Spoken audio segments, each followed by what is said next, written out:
Hey guys, welcome to the Top Percentile. Today we have with us a very special guest. She is my senior in life and my senior in JBIMS. This is the only interview of her on YouTube, so we're very lucky to have you here, Isha. This is Isha Dave. She is currently a management trainee at PepsiCo, and in 2019 CET, she scored a rank of 24 and got through JBIMS in that year. So welcome Isha to our YouTube channel. Thank you for thank you for being a part of this.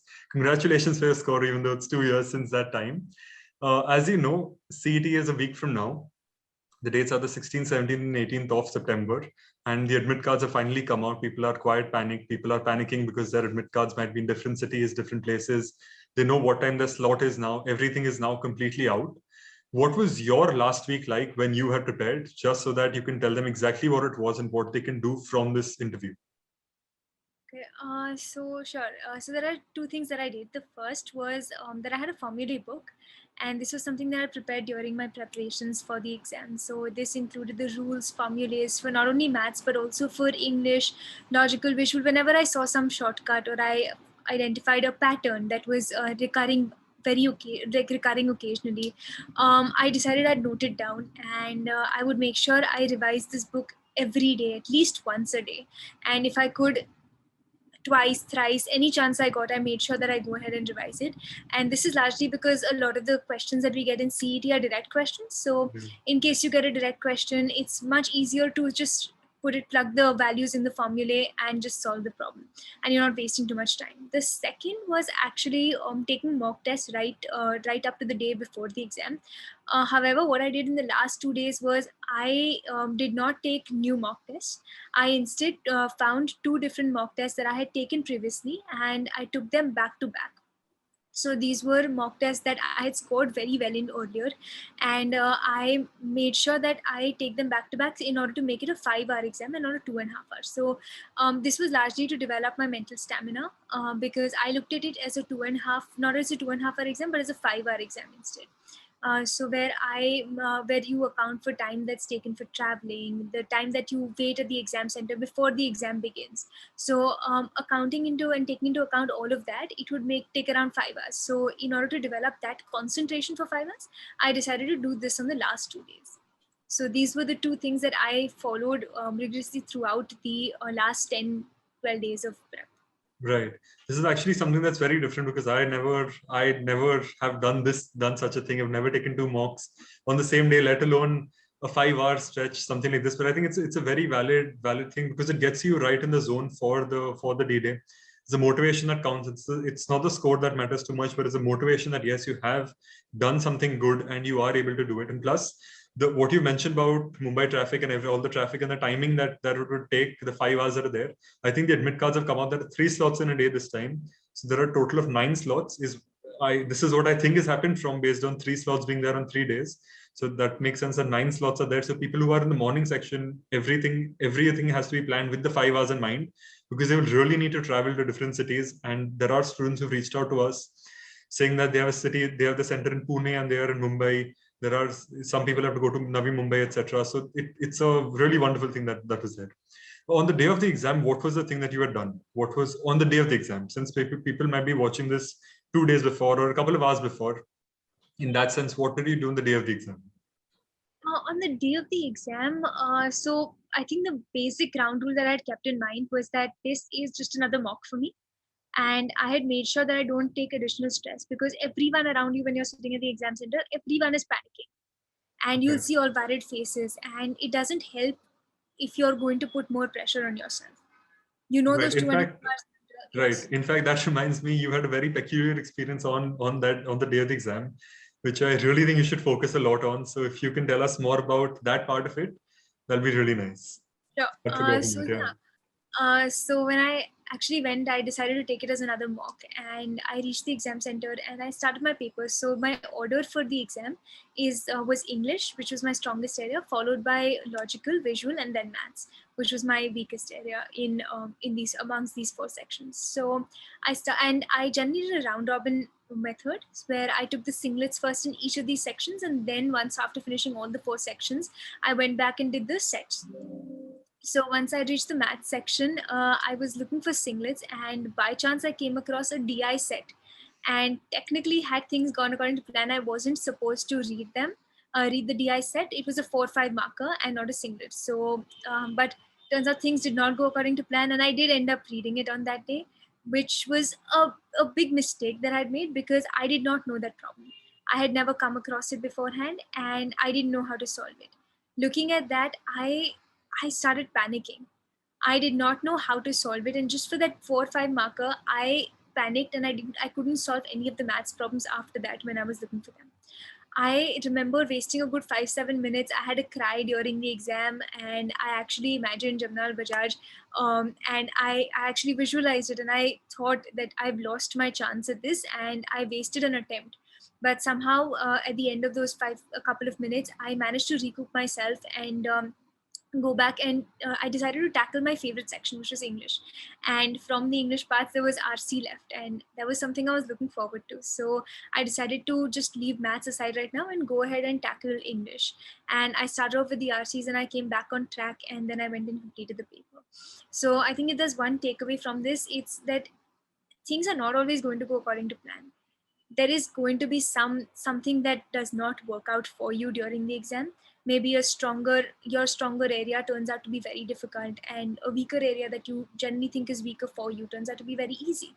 So you have to be able to adapt to that situation.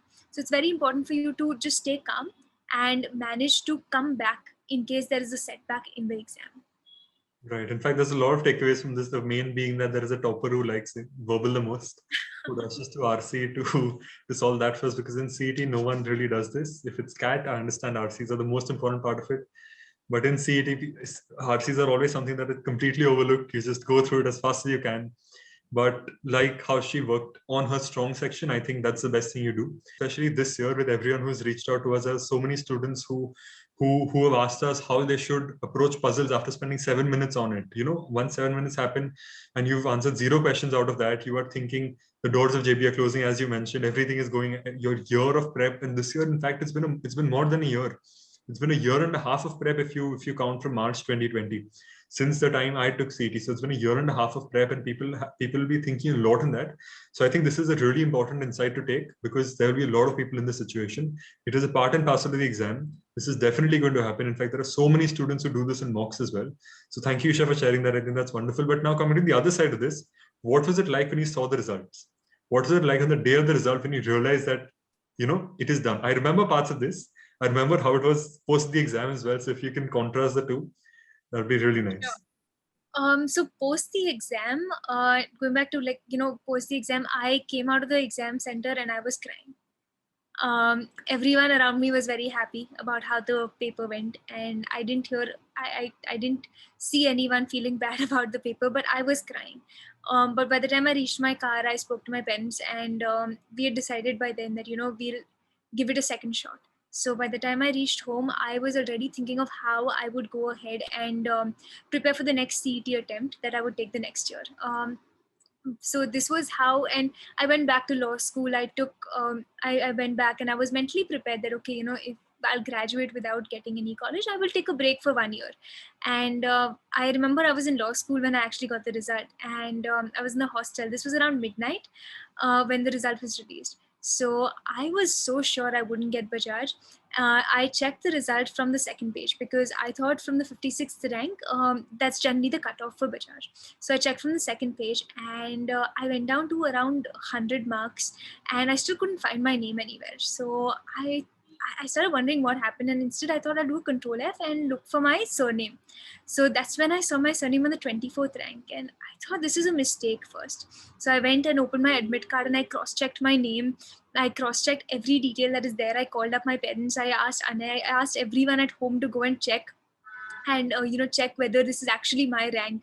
So I couldn't believe it because I thought my paper didn't go as planned, but it did, and it did work out ultimately in the end. And this was a very unexpected thing, but it was a good unexpected thing to happen in a way. Definitely. I mean, in the end, it's all great that it's happened, and this was a hard work that paid off in the end. So coming to the last part of the interview, is there any other tips that you want to give to aspirants, considering 7 days are left? They are thinking of what they should be preparing on the D-Day, what they should be doing over there.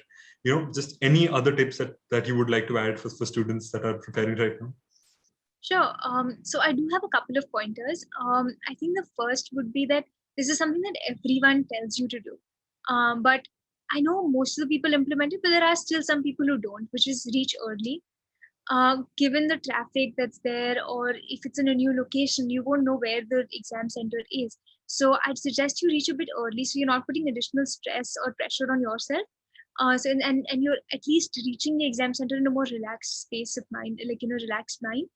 And then the second would be to actually forget and not bother about the things that are affecting you during the exam. Like, for example, what happened in my exam is when I reached the center, I noticed that it was a very cramped up space. So I didn't have place to keep my rough sheet. So there were these blue soft boards that were dividing the aspirants, the monitors.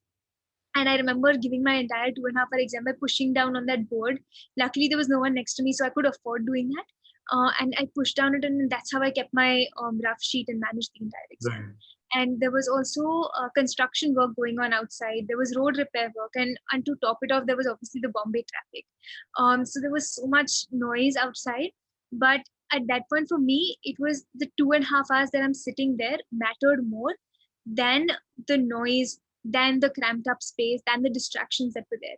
So I realized, and I made it a point that I'm not distracted by that, because those 2.5 hours are going to be the 2.5 hours that I remember in the future too. So Right. these are the 2 points. And there was one which I think is the most important point. And if you have any takeaway, anything that you want to take away from this, just take this one point, which is don't panic during an exam. Stay absolutely calm, especially when things don't go your way. It's very imperative. This is more of a mental game, and it's not a game on how much you've scored in your mocks, or how much you've prepared, or how many mocks you've given. It's more about who's going to be able to handle the pressure at that point of time. So I think the one who doesn't buckle under that pressure is the one who is actually going to manage cracking this exam. So I think that is probably the most important takeaway, and just take it as a mock, but take it seriously. So I think these three are probably the pointers that I would really like to give the Right. I think I aspirants. had a very similar experience on the D-Day. It was a very small, cramped up place, as you said. One rough sheet. I think 1 or 2 rough sheets is all we get. Which reminds me, guys, remember to use your admit card. The second page of the admit card is usually blank. It's usually just one line. So if you take a printout of that, you can always use it for extra rough sheet. And that's, instead of having to call the invigilator for more, you can always use that. So it's just a short trick to use to keep yourself more independent in the day of the exam, so that lesser variables are there. But it's the same thing. I'm a 6'1" boy who is sitting on a very small chair that's half my size, has no backrest. It keeps moving behind. It's just a half chair and a very, very cramped up place. But that's how things are. You have to just focus as much as you can in that much time. And I think when you're mentioning the 150 minutes, I was thinking of Shah Rukh Khan talking about in Chak De India, talking about how the 60 minutes, 150 minutes is all that even God can't take away those from you. And yeah, I think that should wrap up our interview, guys. If you've heard any words, anything that is the same logic that we've used, it's because it's the same logic we've used in the paper. It's the same understanding that we've had for the exam. It's passed on from, it's been the same prep. It's been similar for us. So thank you very much, Isha, for coming to the channel. Thank you very much for this interview. Again, it's the only interview on the channel. It's the only interview on YouTube that you'll find of Isha the way. So thank you very much for Isha. It's been an inspiration to have you here. But thank you. And if any last words for the aspirants. Thank you so much for having me, and to everyone watching, all the very best. And you just keep calm. You'll do fantastic. Perfect. All the best, guys. Thank you so much.